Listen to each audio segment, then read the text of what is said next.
আঁচনিটোৰ নাম হ'ল CM flight. Flight মানে বিমান নহয়, কিন্তু CM ফ্লাইট হ'ল এনে এখন আঁচনি যাৰ দ্বাৰা আমি অসমৰ ল'ৰা ছোৱালীয়ে যাতে জাপানলৈকে গৈ, জাৰ্মানীলৈকে গৈ, সাউথ কোৰিয়ালৈকে গৈ চাকৰি কৰিব পাৰে, তাৰ বাবে আন এখন দুৱাৰ মুকলি কৰি দিয়া। এডভান্টেজ অসম দ্বিতীয়ৰ সময়ত জাপানৰ লগত আমি এখন বুজাবুজি চুক্তি স্বাক্ষৰ কৰিছিলোঁ। উদ্দেশ্য আছিল অসমৰ 50,000 ল'ৰা ছোৱালীক আমি জাপানত নিযুক্তি দিয়া, কৰ্ম সংস্থাপন দিয়া। জাপানত এটা চাকৰি, সাধাৰণ চাকৰি, ড্ৰাইভাৰ হ'ব পাৰে, নাৰ্ছিং কেয়াৰ হ'ব পাৰে, অফিচত কাম কৰিবলৈ কম্পিউটাৰ অপাৰেটৰ হ'ব পাৰে, বা ছফ্টৱেৰত কাম কৰা আমাৰ ডেকা ল'ৰা ছোৱালী হ'ব পাৰে। তেওঁলোকৰ মাহিলী দৰমহা হ'ল 2 লাখ টকা। আৰু এই 2 লাখ টকা দৰমহা দিব পৰা 50,000 ল'ৰা ছোৱালী জাপান চৰকাৰে অসমৰ পৰা লৈ যাব বিচাৰে। তাৰ বাবে আমি কি কৰিব লাগিব? তাৰ বাবে আমি জাপানৰ ভাষাটো শিকিব লাগিব, জাপানিজ লেংগুৱেজ আমি শিকিব লাগিব। আজি ৰাতিপুৱা গুৱাহাটীত আমি জাপানিজ লেংগুৱেজ ট্ৰেইনিং চেণ্টাৰটো আৰম্ভ কৰিলোঁ। ইয়াৰ বাবে এই গোটেই লেংগুৱেজ ট্ৰেইনিং পাবৰ বাবে এজন ল'ৰাই বা এগৰাকী ছোৱালীয়ে 1,80,000 টকা ফিজ দিব লাগে। ইমান ফিজটো আমাৰ ল'ৰা ছোৱালীয়ে দিব নোৱাৰে।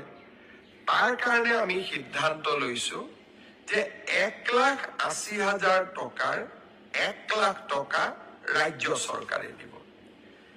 জাপান চৰকাৰেও 50,000 টকা দিব। তাৰ মানে নিবনুৱা যুৱক যুৱতী গৰাকীয়ে কিমান দিব লাগিব? মাত্ৰ 30,000 টকা দিব লাগিব। আৰু এই 30,000 টকাও এক্সিছ বেংকে ঋণ হিচাপে দিবলৈ সাজু হৈ আছে।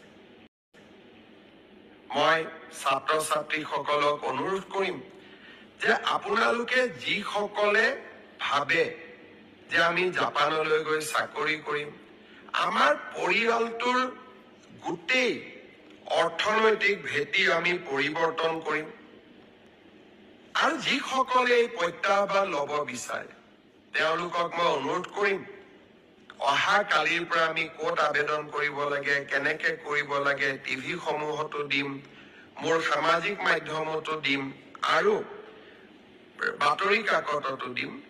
আপোনালোকে জাপানিজ লেংগুৱেজ যিটো আমাৰ ট্ৰেইনিং চেণ্টাৰ আমি কৰিছো, তাত আপোনালোকে যোগদান কৰক। 16টা বিভিন্ন মাধ্যমত, অৰ্থাৎ ড্ৰাইভাৰ হ'ব পাৰে, কেয়াৰ গিভাৰ হ'ব পাৰে, নাৰ্ছিং হ'ব পাৰে, কম্পিউটাৰ অপাৰেটৰ হ'ব পাৰে, এই 16টা ষ্ট্ৰীমত আমি ল'ৰা ছোৱালীক জাপানিজ লেংগুৱেজৰ প্ৰশিক্ষণ দিম। আৰু এই প্ৰশিক্ষণ যদি আপোনালোকে লয়, জাপানত গৈ 2 লাখ টকা মাহেকী লাভ কৰিব পৰা দৰমহা চাকৰি কৰিব পাৰিব। আৰু তাৰ বাবে জাপান চৰকাৰে 5 বছৰৰ ভিছা দিব। তাৰ পিছতো যদি আপোনালোকে কাম কৰি থাকিব খোজে, ভিছাৰ এক্সটেনশ্যনো দিব। CM ফ্লাইট এটা সুন্দৰ আঁচনি। এই সুন্দৰ আঁচনিটোত আমাৰ ল'ৰা ছোৱালীয়ে আগ্ৰহ প্ৰকাশ কৰক। আমি জাপানত গৈও এখন অসমীয়া ছ'চাইটি আমি গঠন কৰিম। আৰু জাপানে অসমৰ ল'ৰা ছোৱালীক বিচাৰে, কাৰণ তেওঁলোকৰ জীৱন ধাৰণৰ পদ্ধতি আৰু আমাৰ জীৱন ধাৰণৰ পদ্ধতিৰ মাজত বহুত পাৰ্থক্য নাই। আমাৰ অসমীয়া মানুহৰ দৰেই তেওঁলোকৰ স্বভাৱ চৰিত্ৰ সহজ সৰল মৰমীয়াল। জাপানৰ লোকসকলৰো চৰিত্ৰ তেনেকুৱাই।